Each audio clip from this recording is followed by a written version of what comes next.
ang pantiktikta nagsi 7.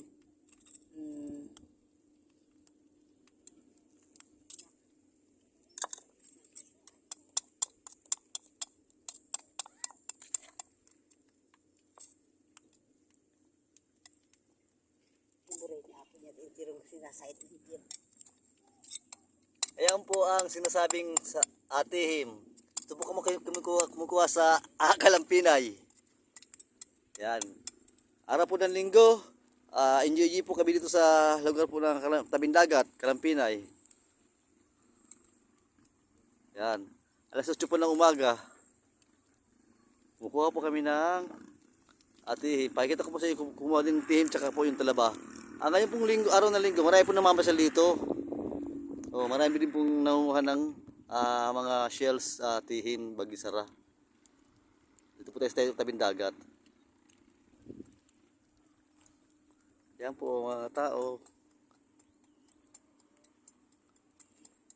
Kuha ko ng shell, pasyal-pasyal.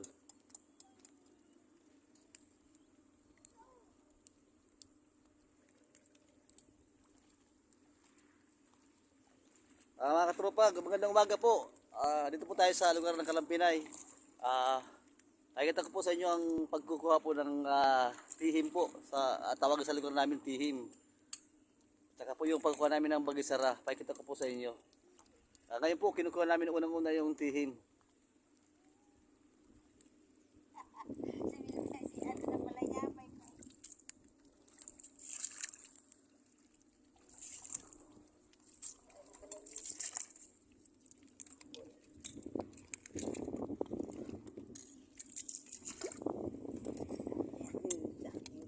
Dapat yung malalaki.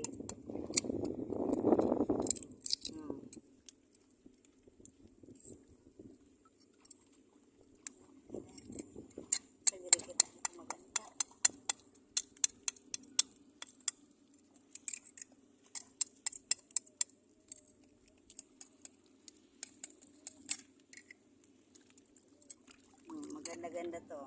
Kasi maliit lang. Taba-taba na.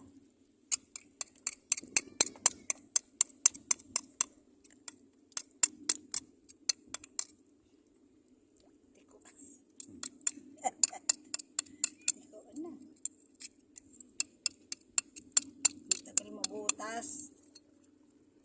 Medyo mahirap po mga katropa kumuha ng tihim. Kaya po sa mga bumibili dyan ng tihim, pag sinabi po nilang ganung presyo, huwag na po nagtatawaran. Kasi po napakahirap po kumuha ng tihim. Ng shells na to. Ito po, nakakaya po ito ng hilaw. Pero po mas maganda po kung lulutuin po. Lalagyan natin ng talbos kamuti, asiman, tapos may sili, sarap. Ito po ang ulam namin ngayon. Maaga pa lang pumunta na po kami dito sa tabing dagat. Kukuha po para po kumuha pang ulam.